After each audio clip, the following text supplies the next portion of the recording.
ఒకప్పట్ల ఉగాది పండగొచ్చిందంటే, మామిడికాయలకైనా, మామిడాకులకైనా, వేప పువ్వుకైనా, ఇగ చింతపండుకైనా అన్నీ మన ఇంట్లోనే ఇంటి చుట్టుపక్కలనే దొరుకుతుండే. పోయిన ఏడాది దాకా మామిడికాయలకు సుత బయట కొనుక్కొచ్చుకునుడే ఉండే. ఇగ ఆకులంటే మామిడి చెట్లు ఆడనో ఈడనో కనబడుతుండే గనుక కొనుక్కొచ్చుకునేటోళ్ళు కొనుక్కున్నారు. దొరకకుంటే తెంపుకునేటోళ్ళు తెంపుకున్నారు. ఈ తాప ఇంకా విచిత్రం ఏమైంది ఎరికేనా? వేప పువ్వు సుత కొనుక్కోవాల్సొచ్చింది. అరే! చెట్లే కనబడతలేవు ఇగ పువ్వేడి నుంచొస్తది? వేప చెట్టు ఎతకాల్సొచ్చింది. ఇయాల పొద్దుగాల సంధి తిరిగి తిరిగి వేప పువ్వు దొరకక, రోడ్డు మీద మార్కెట్‌ల వేప పువ్వు రూ. 20కు గింత. పిడికెడంత సుతలేదు. వేప పువ్వు కొనుక్కొని రావాల్సొచ్చింది. ఏడికి పోతున్నాయి బతుకులు?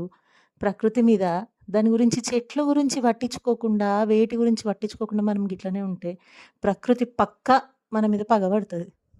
ఏదైతదేంది ఏం చేస్తాం? అందరికి ఉగాది శుభాకాంక్షలు.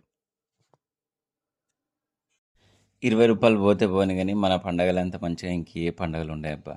ఇప్పుడు కొందరుంటరు రాత్రిపూట తాగి, తిని, ఆడ పోలీసులకు దొరికి, యాక్సిడెంట్ జేసుకొని, అందరు వాళ్ళ కుటుంబంలల్ల విషాదం ఉంటది. మన పండగలు ఏముండదు. హాయిగా తిని, హాయిగా కూర్చొని అందరు కలిసి గుడికి పోవడము. ఇంతే ఉంటది. ఎంత హ్యాపీగుంటది.